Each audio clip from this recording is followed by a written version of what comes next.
Donc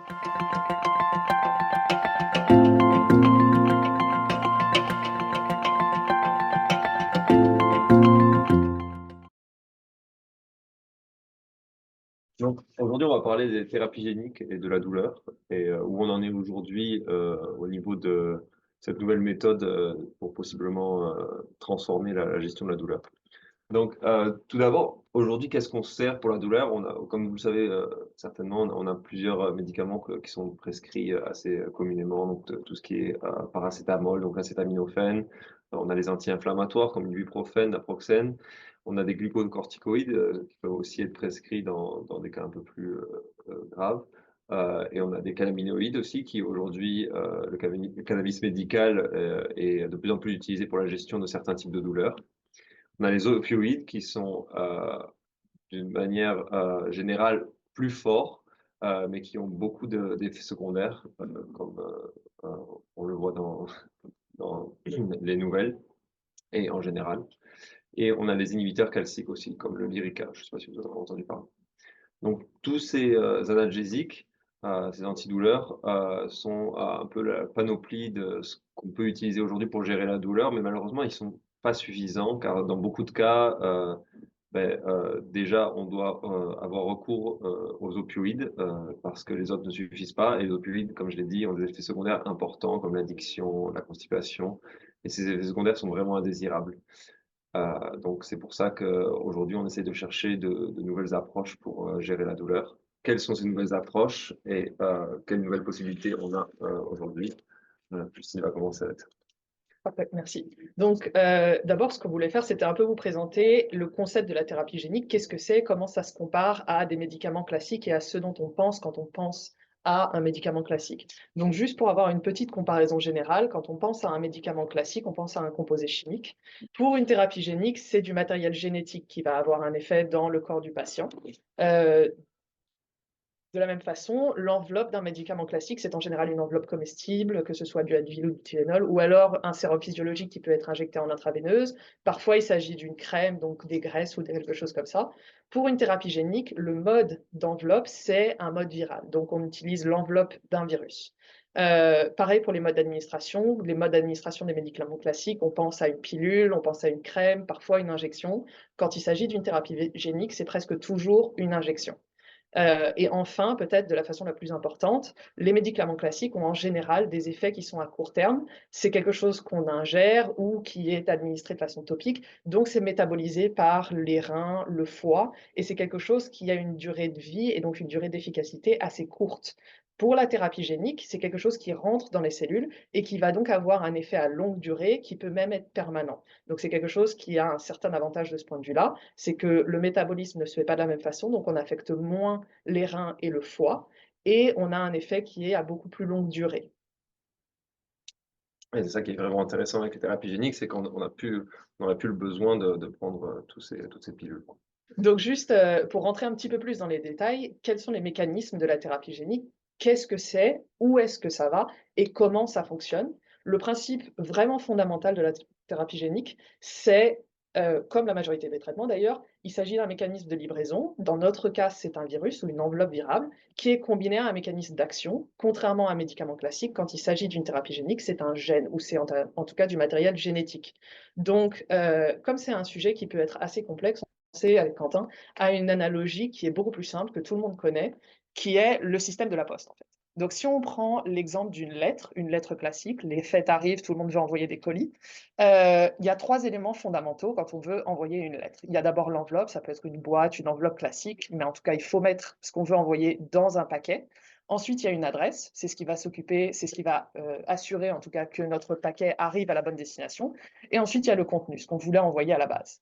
Donc, si on rentre un peu plus dans les détails, et je sais que j'y vais un petit peu trop en détail, on a donc un système qu'on veut faire rentrer dans le système de livraison. Donc, une enveloppe qu'on va mettre à la poste. Le facteur va s'occuper, grâce à l'adresse, de l'amener à la bonne destination. Et une fois que ça arrive à la bonne destination, le contenu peut être lu par la personne qui y est. Donc, si on reprend notre analogie, quand on parle de thérapie génique, on va remplacer tous les éléments qu'on vient de voir par quelque chose d'adéquat. Donc, l'enveloppe, quand on parle d'une thérapie génique, il s'agit d'une capside virale. C'est juste l'enveloppe d'un virus dont on a enlevé le matériel génétique qui faisait que ça entraînait une maladie. Maintenant, si on parle de l'adresse, maintenant on parle d'un promoteur. C'est une partie d'ADN qui permet de mener à la production d'une protéine. Et enfin, le contenu, comme on l'a dit tout à l'heure, c'est un gène à la place d'être un médicament classique comme un Advil. Donc, une fois qu'on a ces 3 éléments, si on les met ensemble, on arrive à essentiellement un virus qui maintenant contient de l'ADN humain essentiellement. Donc, quel est le système de livraison? Eh bien maintenant, à la place d'avoir une enveloppe qu'on veut mettre à la poste, c'est un virus qu'on va injecter et qui va être amené à la «bonne adresse» entre guillemets par les systèmes qui existent déjà dans le corps humain. Donc ça peut être soit la circulation sanguine, soit le système nerveux dans lequel il y a du liquide céphalorachidien qui peut permettre aussi des livraisons. Et bien sûr, maintenant, on ne veut plus aller à une adresse qui est une maison, mais on veut aller dans des organes, cibler des types cellulaires spécifiques. On ne veut pas aller dans toutes les cellules du corps humain et on ne veut pas aller dans tous les neurones ou dans tous les muscles non plus. C'est vraiment quelque chose qu'on essaie de cibler très spécifiquement. Et à la place d'avoir bien entendu quelqu'un qui lit à la fin, on a une cellule qui a déjà des mécanismes en place pour lire le matériel génétique qui va s'en occuper. Donc si on rentre un petit peu plus dans les détails cellulaires uniquement, quel est le système de lecture? Donc on a la capside du virus qui est couverte de protéines. Ces protéines peuvent être reconnues par des récepteurs qui vont permettre d'englober le virus et de le faire rentrer dans la cellule. Au point où on arrive à rentrer dans le noyau des cellules avec ce virus. Ça va donc permettre de protéger l'ADN qui est à l'intérieur, puisque le noyau de la cellule est un environnement stable pour l'ADN. Et une fois que l'ADN y est, il peut être lu par la cellule qui peut produire les protéines voulues. Et ce mécanisme-là fait qu'on a un système qui est plus stable qu'un médicament classique, qui reste à plus longue durée et qui est aussi très très spécifique. Parce que ce système de lecture n'arrive que dans les cellules où le promoteur qu'on a utilisé, l'adresse, est actif. Donc on a un système qui est très, très spécifique, qui n'est exprimé que dans certaines cellules. Maintenant, pour revenir à la douleur, beh, la douleur, c'est pas une maladie génétique en soi. Comme on l'a dit, ça peut être une dérégulation. Donc on va revenir dans la douleur un peu comment la douleur, apparaît et quels sont les mécanismes de la douleur à la base pour revenir sur la thérapie génique. Donc la douleur, elle apparaît, on la ressent grâce à notre système nerveux et principalement grâce à notre système nerveux sensoriel, qui est composé, de 2 parties majeures, les ganglions trijumeaux qui sont au niveau de la tête et les ganglions rachidiens dorsaux qui sont au niveau de notre moelle épinière, de chaque côté. Ces ganglions, en fait, c'est des petites boules qu'on va retrouver, de chaque côté de la moelle épinière, à chaque interstice entre chaque vertèbre et à l'intérieur de ceux-ci, on va retrouver, différents types cellulaires, différents types neuronaux. On va avoir les mécanorécepteurs qui vont nous permettre de ressentir tout ce qui est touché, par exemple. On va avoir les propriocepteurs qui vont nous permettre de ressentir, notre corps, et là où il est dans notre environnement et on va avoir, ici, ceux qui nous intéressent, les nocicepteurs. Nocicepteurs, pourquoi? Parce que c'est ceux qui nous, permettent de ressentir la douleur. Ici et dans cette présentation, on va les représenter en rouge, la plupart du temps et ils sont, de petit diamètre. Donc ceux-ci, ce sont des cellules, ce sont des neurones qui vont aller innerver notre peau, nos organes et qui vont permettre de ressentir différents stimuli extérieurs et intérieurs qui vont nous faire ressentir cette douleur. Euh, donc, je reviens sur ces nocicepteurs. Donc, en temps normaux, on va avoir une sensation, par exemple, une aiguille qui va nous faire ressentir de la douleur et ça va avoir une réponse normale. Mais dans certains cas, dû à des blessures, dû à des problèmes de santé comme du cancer ou d'autres types de problèmes de santé, on va avoir une dérégulation de ces neurones qui va entraîner une hyperexcitabilité. C'est-à-dire que ces neurones vont répondre dans des cas où ils ne devraient pas répondre. Donc on va sentir de la douleur, mais qui n'a pas d'utilité physiologique. Et c'est pour ça qu'on va aller chercher des traitements pour relâcher cette douleur. Comment cette hyperexcitabilité, elle se manifeste au niveau cellulaire? C'est là où on s'intéresse à la thérapie génique. Elle se manifeste au niveau des canaux qui sont exprimés dans ces neurones. Donc, on a différents types de canaux, des canaux au sodium, des canaux au calcium et des canaux au potassium principalement.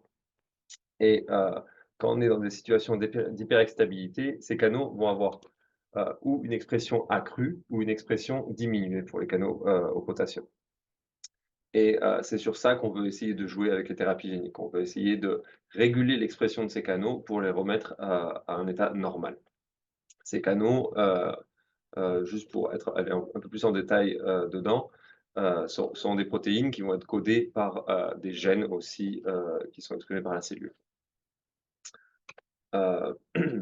Donc je fais le point rapidement. On a des ganglions dans lesquels nous avons des cellules sensorielles, dont les nocicepteurs, qui sont les cellules qui nous permettent de sentir la douleur.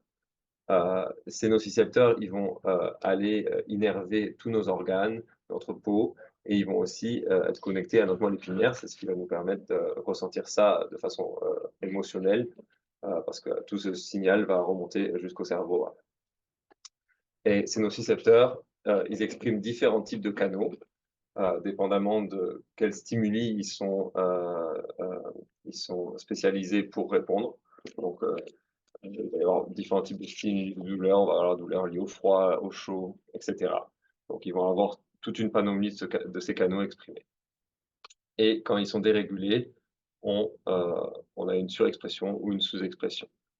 Donc maintenant, avec la thérapie génique, nous, on veut essayer de réguler nous-mêmes l'expression de ces canaux.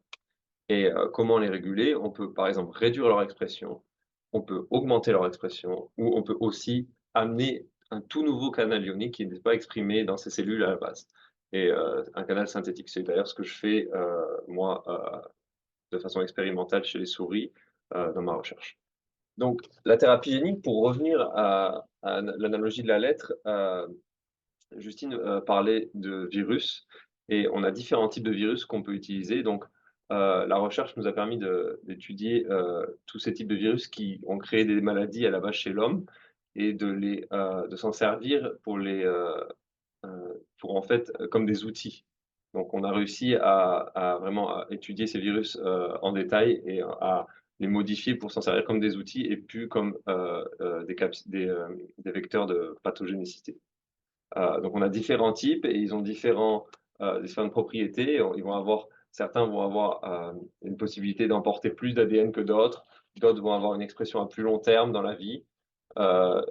Certains sont un peu plus risqués au niveau de la réponse immunitaire. Donc, en gros, ils ont différentes caractéristiques. C'est un peu, si on revient à l'analogie de la lettre, on va en avoir qui sont des plus gros colis, d'autres des plus petits colis, d'autres juste une enveloppe. C'est vraiment toute une panoplie d'outils que la nature nous a donnés. Mais principalement, les AAV sont les plus prometteurs aujourd'hui. Ce sont les virus adéno-associés, car ils ont vraiment une immunogénicité qui est très basse, donc ils sont très peu risqués pour l'homme. Ils peuvent porter assez d'ADN pour qu'on puisse amener un canal. Et ils ont une expression qui est quand même sur du assez long terme pour avoir un effet important et intéressant. Donc, voilà. Donc, on aimerait juste revenir sur les 3 éléments de recherche fondamentaux, à savoir les capsides, les promoteurs et les gènes, parce qu'il faut savoir que c'est un petit peu 3 domaines de recherche qui sont légèrement séparés. Ils demandent des types d'expertise différents. Par exemple, quand on parle des capsides virales, on parle beaucoup de biochimistes, alors que quand on parle des promoteurs et des gènes, c'est plutôt des personnes qui sont, en neurologie, ou en génétique. Donc, comme ça demande 3 types de recherches différentes, c'est des éléments de recherche qui avancent de façon parallèle, mais quand même assez séparés. c'est très pluridisciplinaire. Ouais. Donc, on va juste parler un petit peu de l'état de la recherche, parce qu'on reste en recherche fondamentale ici, spécifique à chacun de ces 3 éléments, pour un petit peu essayer de regrouper à la fin. Donc, pour commencer, si on parle de la capside, Quentin vient juste d'en parler en parlant des différents types de virus qu'on a à notre disposition. Quand on parle de douleurs chroniques, il faut savoir que, bien entendu, on cible le système nerveux, qui est un système qui est très particulier. Il est, heureusement pour nous, très bien protégé par notre système immunitaire, et donc il faut bien sûr minimiser les risques pour le patient, tout en maximisant l'efficacité de la livraison. Donc, on a déjà dit que les AAV, c'était les virus qui sont les plus applicables, disons, à cette fonction et à cette cible qu'est le système nerveux périphérique. Mais on a quelques outils à notre disposition, juste du point de vue des capsides virales, qui permettent déjà de cibler certains types cellulaires.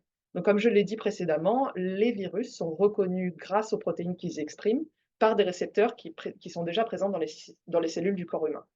On peut modifier les protéines qui sont exprimées sur la capside virale pour qu'ils soient reconnus par différents types de récepteurs. Et comme ces récepteurs sont exprimés sur différents types cellulaires, on a déjà un premier système qui nous permet de cibler les neurones dans notre cas, mais si on exprimait d'autres protéines, on pourrait penser à cibler les globules rouges ou les muscles, ou alors le système immunitaire, par exemple. Donc ça, c'est un système qui est très intéressant et un système de recherche qui est, assez fondamental puisque, comme on l'a déjà dit à plusieurs reprises, différents tissus, dont le système nerveux périphérique, sont plus ou moins accessibles et donc avoir cette spécificité déjà qui est induite par les protéines exprimées par les virus, c'est un avantage définitif. Donc maintenant, si on parle des promoteurs, le but ultime, c'est de restreindre l'expression virale à la population neuronale voulue. Quentin a parlé des nocicepteurs, c'est-à-dire que quand on vise les ganglions dorsaux rachidiens, on ne veut pas viser toutes les cellules qui y sont, puisqu'il y en a d'autres qui nous permettent de sentir le toucher ou notre environnement, et celles-là, on ne veut pas les... on ne veut pas leur changer leur fonction. On veut vraiment cibler juste les nocicepteurs. Et pour ça, bien entendu, il faut des promoteurs qui sont spécifiques, et un des problèmes qu'on rencontre face à ça, c'est le manque d'équivalence entre les études animales et les études humaines qui font que bon nombre de traitements, en fait, n'arrivent pas à dépasser les essais cliniques, puisqu'on n'a pas la fonction dans les humains qu'on s'attendait à avoir quand on regardait la fonction sur les animaux. Donc par rapport à ça, la recherche actuelle est très concentrée sur des tissus humains. Comme ça, on a dès le départ des tissus qui sont obtenus à la suite de chirurgie ou des patients qui étaient des donneurs d'organes. Et comme les recherches sont faites directement sur des tissus humains, il n'y a plus ce problème d'un manque d'équivalence parce qu'on avait vu quelque chose chez une souris qu'on ne verra pas sur un humain. Dès le début, on sait que c'est applicable chez les humains et on peut faire des études de séquençage pour obtenir des séquences très très précises qui sont des bons candidats. Finalement, comme Quentin l'a dit juste avant, nous deux, nous travaillons sur les cibles thérapeutiques, quels gènes peuvent être exprimés une fois qu'on a une capside et un promoteur, pour pouvoir protéger ou réduire la douleur chronique. Donc nous, on ne développe pas le virus ni le promoteur. Voilà. On va aller collaborer avec d'autres laboratoires qui sont plus spécialisés là-dedans, qui vont nous fournir le virus dont on sait déjà la spécificité ou dont on va tester la spécificité. Et les promoteurs, on va les obtenir grâce à des gens qui font des études plus génomiques. Donc on va aller plutôt nous on est plus dans le côté expérimental et comportemental de comment on va avoir des résultats concrets là-dessus. Voilà. Et donc, comme on l'avait déjà dit, le problème quand on est dans des situations de douleur chronique, c'est qu'il y a soit une augmentation des canaux à sodium et à calcium, soit une diminution des canaux à potassium. Le but qu'on a, c'est de renverser ces tendances et soit de réduire le sodium et le calcium, soit d'augmenter le potassium. Personnellement, moi, je travaille sur un canal à potassium. Quentin, lui, travaille sur une protéine synthétique qu'il exprime grâce à un virus aussi. Donc en ce moment, ce sont des cibles qui sont très intéressantes pour les recherches fondamentales et qui sont des cibles qui sont visées par bon nombre de laboratoires qui essayent toutes d'obtenir le même résultat, c'est-à-dire de revenir à une situation pré-douleur chronique et donc à une excitabilité normale dans les neurones, les nocicepteurs. Donc, puisque maintenant on a parlé un petit peu de la recherche fondamentale, de tous les aspects différents auxquels il faut faire attention quand on essaie de développer une thérapie génique, on voulait vous mettre au courant un petit peu de l'état actuel de la thérapie génique dans le quotidien. Et donc aujourd'hui, principalement la thérapie génique au niveau de la douleur, on n'a pas encore d'essais cliniques qui sont en cours, mais la thérapie génique, ça existe. Et actuellement, il y a déjà des thérapies géniques qui sont utilisées, mais pour d'autres types de maladies. Principalement, comme vous pouvez le voir, c'est plus vers le cancer qu'elle se traite aujourd'hui. Mais on a aussi de plus en plus de thérapies géniques qui se développent vers tout ce qui est maladie génétique et tout ce qui est infectieux. Aujourd'hui, aux États-Unis, parce que souvent c'est la base des recherches, on a plusieurs thérapies géniques qui ont été acceptées au niveau clinique. Donc, elles sont plus dans une phase d'essai, elles sont vraiment utilisées pour traiter des maladies. Et certaines de celles-là, les jaunes, sont aussi déjà acceptées au Canada. Donc, comme vous pouvez le voir, c'est plus vers du cancer. Donc, on a les lymphomes, les leucémies, et après certaines maladies rares qui ne peuvent être traitées que par thérapie génique. Donc on a l'atrophie musculaire ou la maurice. Euh, Ça, c'est un échantillon et aujourd'hui, il y en a de plus en plus. C'est vraiment exponentiel le nombre d'essais cliniques qu'il y a avec des thérapies géniques.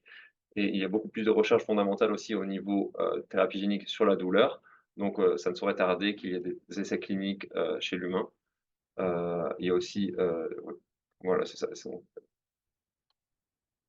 on va parler des perspectives futures. Voilà, juste les points peut-être, les plus importants par rapport à ce qu'on vient de présenter, c'est que, bien sûr, quand on parle d'une thérapie génique pour la douleur chronique, on parle d'un accès au système nerveux et le système nerveux est un système complexe qui est très important pour nous par rapport à l'immunité et toutes nos sensations. C'est donc quelque chose qu'il faut bien sûr traiter avec énormément d'attention, et c'est le système nerveux est un système qui est plus complexe que certains autres types de tissus à atteindre. Les 3 axes de recherche dont on a parlé, soit les capsides virales, les promoteurs et les gènes, doivent continuer à évoluer en parallèle pour qu'on puisse avoir à la fin des systèmes complets qui soient efficaces, dans tous leurs aspects. Et bien sûr, comme on l'a souligné, il est très important de faire de la recherche sur des tissus humains pour maximiser l'efficacité des traitements lors des essais cliniques et éviter les traitements qui arrivent jusqu'aux essais cliniques et qui ne continuent pas plus loin parce qu'on n'y a pas pensé avant. Et peut-être la chose la plus importante, c'est que quand on parle de thérapie génique, c'est pas de la science-fiction, c'est pas quelque chose qui n'arrivera jamais, ça existe déjà et c'est un domaine qui est en pleine expansion depuis une dizaine d'années, qui présente énormément de promesses pour l'avenir, que ce soit pour les cancers comme c'est déjà applicable ou les maladies génétiques rares, mais aussi les maladies comme la douleur chronique qui sont quand même assez bien, disons qui se présentent assez bien pour une application de la thérapie génique. J'ai vu qu'il y avait eu une question. Quand est-ce que vous pensez que la thérapie génique, en douleur va apparaître vraiment dans notre quotidien? Je sais pas, je dirais que je pense qu'on va voir apparaître des essais cliniques certainement dans les 5 prochaines années et peut-être dans les 10-15 prochaines années, on aura quelque chose qui sera commercialisé. Évidemment, ça dépend de où, ces essais sont faits, donc ça Oui, peut comme on le disait tout à l'heure, il y a certaines thérapies géniques pour, des cancers qui sont déjà acceptées aux États-Unis et qui mettent beaucoup plus d'années d'être acceptées au Canada. Donc, il y a un impact vraiment des organismes régulateurs qui peut, amener, une un nouvelle délai. thérapie, à apparaître 10 ans avant qu'elle parte autre part. Mais je pense que oui, dans les 10 prochaines années, il va y avoir de gros changements là-dedans. Ouais. À savoir aussi que quand on parle de douleurs chroniques, c'est quand même un sujet qui est très, très vaste. Ça peut aller des douleurs qui sont associées à des cancers, mais aussi la migraine et c'est quand même des applications qui sont très différentes, même si pour une question de thérapie génique, c'est un sujet qui est très similaire. Ça peut demander des injections à des sites différents ou différents types de ciblage et par exemple, pour la migraine, pour certains types de migraine, on est peut-être plus près d'une application et des essais cliniques chez les humains que pour, des applications qui sont plus proches de la moelle épinière, par exemple, où il y a plus de considération par rapport au système nerveux. Donc, pour différents types de douleurs chroniques à différents sites sur le corps humain, il y aura aussi sûrement des distinctions à faire par rapport au temps qu'il va falloir attendre pour les essais cliniques et au nombre d'essais cliniques éventuellement, parce que ça implique plus ou moins d'effets secondaires ou de problèmes, pour, une application chez les patients. Et pour tout ce qui est système primaire sensoriel, donc ce qui est dans les ganglions, comme disait, Justine, c'est quand même assez, relativement facile, à cibler comparé, aux systèmes nerveux centraux, parce qu'on a peu de sous-types cellulaires comparé aux systèmes nerveux centraux et ils sont plus faciles d'accès et on a aussi déjà les outils, on a déjà les virus, qui sont, développés pour ça. Donc je pense que ça peut aller assez vite, il y a certainement des compagnies qui travaillent dessus déjà, mais Oui. évidemment, c'est pas